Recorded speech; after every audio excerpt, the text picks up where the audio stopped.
Hero extreme 160 আর 4B বাইকটা সম্প্রতি আবার নতুনভাবে লঞ্চ করা হয়েছে এটা ইন্ডিয়াতে।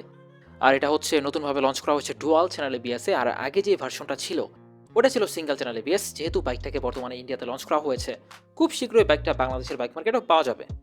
এখন এই বাইকের স্পেসিফিকেশন অনুযায়ী বাইকটা আপনার জন্য কেমন হতে পারে আর বাইকের প্রাইস রেঞ্জ কেমন হতে পারে সবকিছু জানতে পারবেন আজকের এই ভিডিওতে।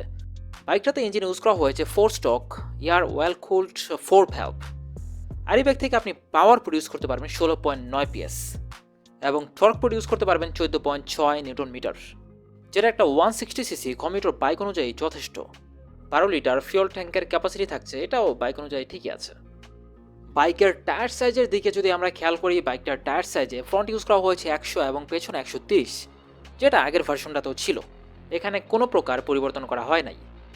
এছাড়াও বাইকের সাসপেনশনও যথেষ্ট প্রিমিয়াম।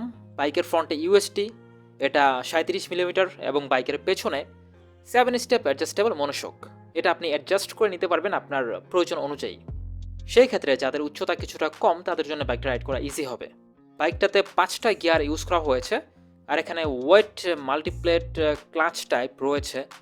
এছাড়াও বাইকের কম্প্রেশন রেশিও 10.1:1। বিশেষ করে বাইকের যে সবচেয়ে গুরুত্বপূর্ণ বিষয়টা সেটা হচ্ছে ব্রেকিং সিস্টেম। আর এই বাইকের ব্রেকিং সিস্টেমে বাইকের ফ্রন্ট ইউজ করা হয়েছে 276 মিলিমিটার ডিস্ক ব্রেক, যেটা আগের ভার্সনটাতেও ছিল। এখানে যদি 300 মিলিমিটার ডিস্ক ব্রেক ইউজ করা হতো সেটা অবশ্যই বেটার হতো। আর বাইকের পেছনে থাকছে 220 মিলিমিটার ডিস্ক ব্রেক। তবে এখানে ডুয়াল চ্যানেল এবিএস থাকছে, এজন্য ব্রেকিং বাইট আগের ভার্সনের তুলনায় অবশ্যই স্ট্রং হবে। বাইকটাতে বাইকের ফ্রন্টে হেডলাইট ইউজ করা হয়েছে প্রজেকশন এলইডি হেডলাইট। এটা যথেষ্ট পাওয়ারফুল, এটা দিয়ে আপনি নাইট ভিজিবিলিটি বেশ ভালোই পাবেন। এছাড়াও সম্পূর্ণ বাইকটার ওজন 145 কেজি। এই ওয়েটে আপনি সিটি এবং হাইওয়ে দুটো রাস্তাতেই কমফোর্টেবলভাবে বাইকটাকে রাইড করতে পারবেন। আর বাইকের রাইডিং সিটের উচ্চতা আগের মতোই 795 মিলিমিটার।